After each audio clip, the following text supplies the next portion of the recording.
Greetings, I'm Teresa Nikas, and I'll be your host for this episode of Quiet Echo. National School Choice Week began yesterday, and the question at the center of it is one every parent already knows the answer to. Who knows your child best? Not the school board, not the state capitol, not Washington. You do. This week, more than 28,000 events will take place across the country: school fairs, open houses, parent information nights, all designed to help families discover the full range of options available for their children's education. Public schools, charter schools, magnet schools, private schools, online academies, homeschools, the menu has never been longer. And in the past 5 years, more than 30 states have expanded or enacted policies giving parents greater flexibility in where and how their children learn. That's not a political statement. That's a recognition of something parents have always understood.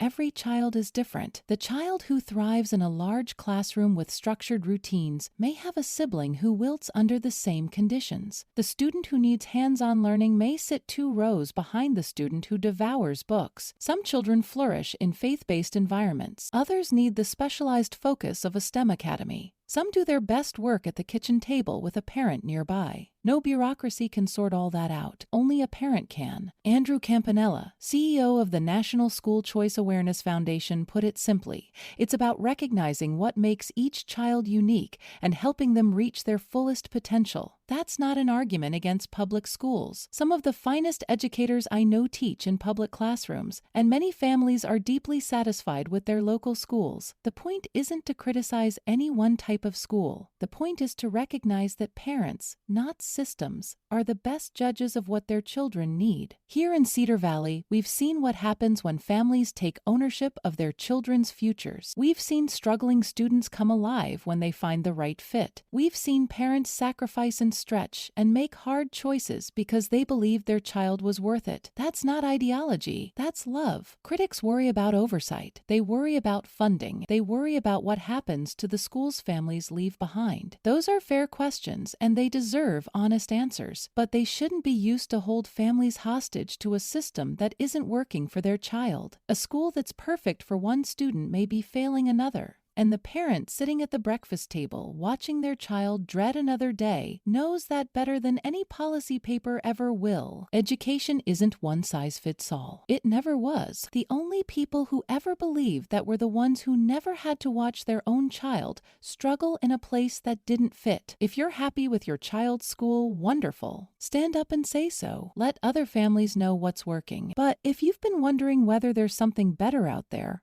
a place where your child could thrive instead of just survive, this is the week to start looking. The options exist. The doors are open. The only question is whether you're willing to walk through them. Who knows your child best? You do. Trust that. I'm Teresa Nikas, and you've been listening to Quiet Echo. Thanks for listening.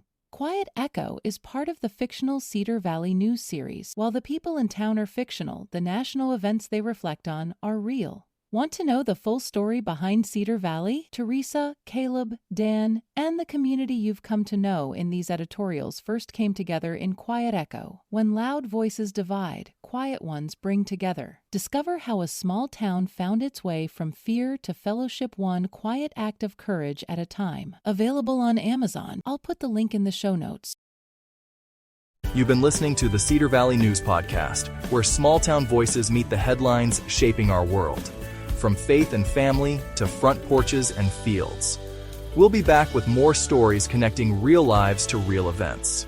Until next time, keep your porch light on, your faith strong, and your heart open.